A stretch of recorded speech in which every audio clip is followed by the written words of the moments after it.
So here I am waiting in traffic on my way to the library still. It's only 4 o'clock. I wouldn't expect that there's all that much traffic. But here I am stuck at the stoplight, and it'll be that way probably now all the way down the street to here. I get to the library. It's worse in the summertime because my car's sold. The air conditioner worked, but for some reason it only works when the car is moving.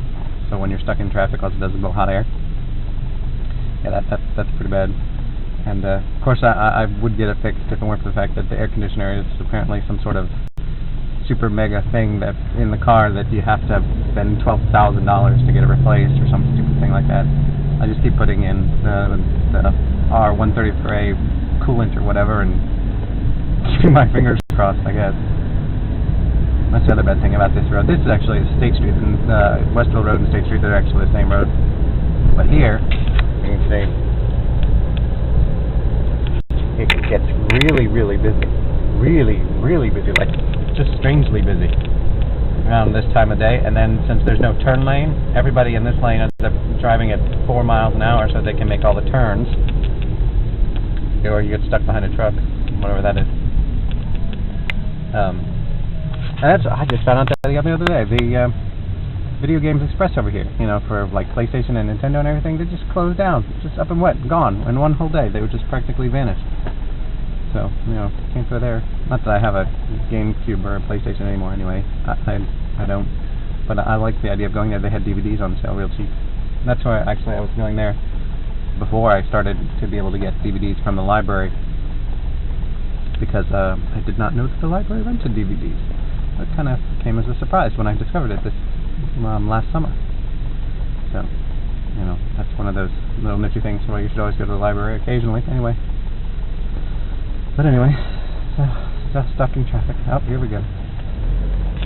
It's just hard for me to concentrate on anything at all. My mind is just so completely unfocused lately. It's one of those things that just, I don't know, it's just weird. You know, you go through your entire life minding your own business, and then suddenly one day, here you go, you come along, and everything goes crazy. And it's not about the book either. It's, you know, it's just a lot of stuff. Some of my online friends, they've all been wanting to go bowling. Yeah, I know, you'll all see this. I don't want to go bowling. It was going to be good. It was only going to be like 4 people to start with, and then suddenly, all of a sudden, we were like 20,000 people all wanted to go bowling at the same time. I don't know. Surprisingly, I'm not the kind of person who goes out and in public places and meets people and does things like that. It's one of the things, too, that's been really complicated, is because, you know, I've had this continual flirtation thing going on with one of my online friends, and it's gotten to a point now where it's like, I don't even know what to think.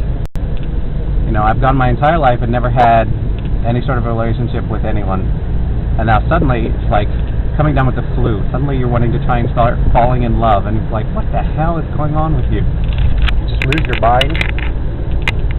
I am a firm believer that falling in love is exactly the same as stepping in dog poop. You don't know it until you've done it. Actually, one of the books that I'm writing, it's called The Book of Incomprehensible Truth. And one of the first things in the Book of Incomprehensible Truth is this idea that falling in love is easy, but staying in love is hard work. And, you know, it's just one, it's going to be like 1,001 incomprehensible truths, and all the truths are going to be things like, you know, things that just make a lot of sense, but you just never understand it. I mean, they're good philosophically, but in reality, every time you think about them, they don't have any application. You just don't seem to be able to make it work for you. Well, here I'm actually making the turn to the library here. If there's anybody coming around that corner. Nobody's gonna whack my Mercedes. But anyway, you know, it sounds like this, you know, with relationships, because I'm just such a complete and total novice. I always want to think that I wish that I was just a little bit more like some of my other friends. Like Todd. He'll watch this, he's going to laugh. Todd is just such a Todd, and there's no other way to really describe it. But, you know, when Todd does what Todd wants to do, Todd always does what Todd wants to do. Todd is just Todd. He never has these weird thoughts and feelings. He just sort of goes. I've never been like that. For me, I'm always like in a constant state of psychoanalysis, and that just is such a pain. This is funny. Look at this truck having some serious problems here.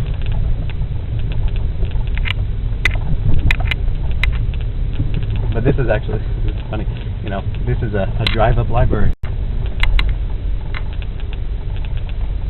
So anyway, well, I have to set you down now because I have to be able to pull up here, so I'll just be back in a bit.